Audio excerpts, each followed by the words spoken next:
शेतकरी मित्रांनो, 1 रुपया भरा आणि 59,000 रुपयाचा विमा मिळवा. तर मित्रांनो, या ठिकाणी शेतकऱ्यांसाठी आनंदाची बातमी आहे की शेतकऱ्यांना 1 रुपयामध्ये 59,000 रुपयाचा विमा मिळू शकतो कापसासाठी. तर ते कसं शक्य आहे पहा. 1 रुपयामध्ये तुमच्या खात्यावरती तुमच्या बँकमध्ये 59,000 रुपयाचा विमा जमा होऊ शकतो. ते कसं शक्य आहे आपण थोडक्यात बघूयात. तर मित्रांनो, चॅनलवरती पहिल्यांदा असेल चॅनलला सबस्क्राईब करून बेल आयकॉनवरती क्लिक करा, कारण का असंच व्हिडिओ पाहण्यासाठी तुम्हाला या ठिकाणी वरीवर नवनवीन योजना शेतकऱ्यांसाठी आपण आणत असतो. तर मित्रांनो, तसेच आजची योजना 1 रुपयामध्ये 59,000 रुपये तुमच्या खात्यावरती जमा होतील पीक विम्याचे कापसासाठी. तर कसे होतील ते पहा. प्रधानमंत्री पीक विमा योजनेअंतर्गत खरीप हंगामात 2024साठी पीक विमा भरण्याची सुरुवात 15 जूनपासून झाली आहे. तर 15 जुलैपर्यंत अर्ज स्वीकारले जातील. केवळ 1 रुपया भरून कापूस पिकासाठी 23 ते 58,000, तर सोयाबीनसाठी 31,250 ते 54,000 रुपयापर्यंतचा विमा शेतकऱ्यांना मिळू शकतो.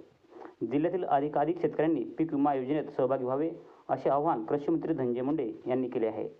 प्रधानमंत्री पीक विमा योजनेत मागील वर्षी जवळपास 16 लाख शेतकऱ्यांनी आपला पीक विमा भरून या योजनेत सहभाग घेतला होता. खरीप हंगामासाठी ज्वारी, बाजरी, मका, तूर, मूग, उडीद, भुईमूग, सोयाबीन, कापूस, कांदा या पिकाचा विमा योजनेत समावेश करण्यात आला आहे. पिकाचा विमा भरण्यासाठी अंतिम मुदत 15 जुलै आहे. अधिसूचित क्षेत्रातील अधिसूचित पिके घेणारे, कुराळने अगर भाडेपट्टीने शेती करणाऱ्या शेतकऱ्यासह सर्व शेतकरी या योजनेत भाग घेण्यास पात्र असतील. तसेच पीक कर्ज घेणाऱ्या आणि बिगर कर्जदार शेतकऱ्यांना योजनेतील सहभाग इच्छुक राहील. भाडेपट्टीने शेती करणाऱ्या शेतकऱ्यांना पीक विमा पोर्टलवर नोंदणीकृत भाडे करार अपलोड करणे आवश्यक आहे. शेतकऱ्याने लागवड केलेल्या पिकाची नोंद ई पीक पाहणीमध्ये करावी. मालकीच्या नसलेल्या जमिनीवर, जसे की शासकीय जमीन, आकर्षक जमीन, कंपनी तसेच संस्था, मंदिर, मस्जिद यांच्या मालकीच्या जमिनीवर विमा काढल्यास त्यांची गंभीर दखल घेतली जाईल, असे सांगण्यात आले आहे. यावर्षी भात, कापूस, सोयाबीन पिकामध्ये महसूल मंडळामध्ये पिकाचे सरासरी उत्पादन नोंदविताना रिमोट सेन्सिंग तंत्रज्ञानाचा वापर करून येणाऱ्या उत्पन्नास 40% भारांकन आणि पीक कापणी प्रयोगाद्वारे आलेल्या उत्पन्नास 60% भारांकन देऊन मंडळाचे सरासरी उत्पन्न निश्चित केले जाईल.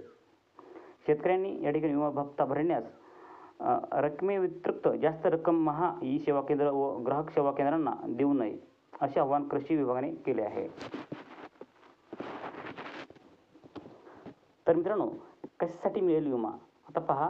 पीक पेरणीपासून काढणीपर्यंतच्या कालावधीत पिकाच्या उत्पन्नात येणारी घट, पीक पेरणीपूर्व, लावणी पूर्व नुकसान, हंगामातील प्रतिकूल परिस्थितीमुळे नुकसान, काढणी पश्चात पिकाचे नुकसान, स्थानिक नैसर्गिक आपत्तीमुळे नुकसान झाल्यास पीक विमा शेतकऱ्यांना मिळतो. शेतकरी मित्रांनो, तुम्हाला अर्ज भरण्याचे म्हणजे पीक विमा अर्ज कसा भरायचा ह्याचे नवीन नियम माहिती आहेत का? जर माहिती नसतील तर आपण हे थोडक्यात पाहूयात. तर मित्रांनो, असे आहेत अर्ज भरण्याचे नवीन नियम. अर्ज भरण्यासाठी किंवा अर्ज करण्यासाठी आधार क्रमांक आवश्यक आहे. पीक विम्यातील अर्ज हा आधारावरील नावाप्रमाणेच असावा. पीक विम्यातील नुकसान भरपाई केंद्रे ही शासनाच्या विमा पोर्टलद्वारे आधार संलग्न बँक खात्यामध्ये करण्यात येते. त्यासाठी आपले बँक खाते आधार संलग्न असणे आवश्यक आहे. याची माहिती अधिकारी देऊ शकतात. आधार कार्डावरील नाव व बँक खात्यावरील नाव सारखे असावे. विमा अर्ज भरण्यासाठी प्रति शेतकरी CSC विभागास ₹40 मानधन केंद्र शासनाने निर्धारित करून दिलेले आहे.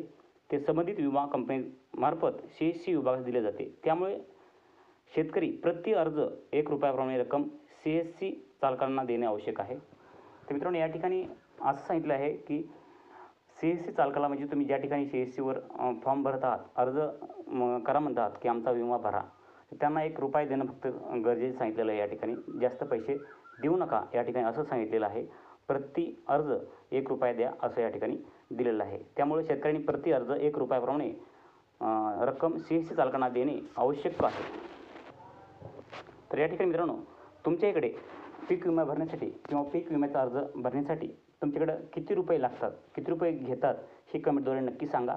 आणि जे काही या ठिकाणी 18 जुलैपर्यंत विमा उतरायला पाहिजे, ज्वारी, बाजरी, मका, तूर, मूग, उडीद, सोयाबीनचा समावेश केलेला आहे. तर या ठिकाणी 15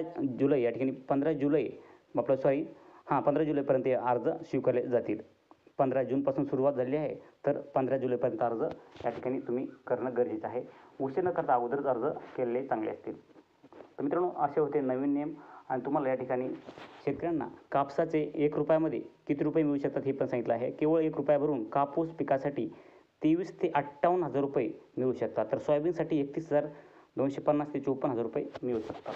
मित्रांनो, ही माहिती तुम्हाला नक्की कशी वाटली? माहिती थोडी पण आवडली असेल, चॅनलला सबस्क्राईब करून बेल आयकॉनवरती क्लिक करून ऑलच्या ऑप्शनवरती क्लिक करा, कारण का अशाच नवनवीन योजनेविषयी माहिती आपल्या चॅनलवर तुम्हाला मिळत असते. मित्रांनो, भेटूयात अशाच नवीन माहितीचं नवीन व्हिडिओमध्ये. तोपर्यंत तुम्हाला काही प्रश्न असतील, तुमच्या मनामध्ये काही प्रश्न शंका असतील तर नक्कीच आम्हाला या ठिकाणी कमेंट करून विचारायला विसरू नका. जय हिंद, जय महाराष्ट्र.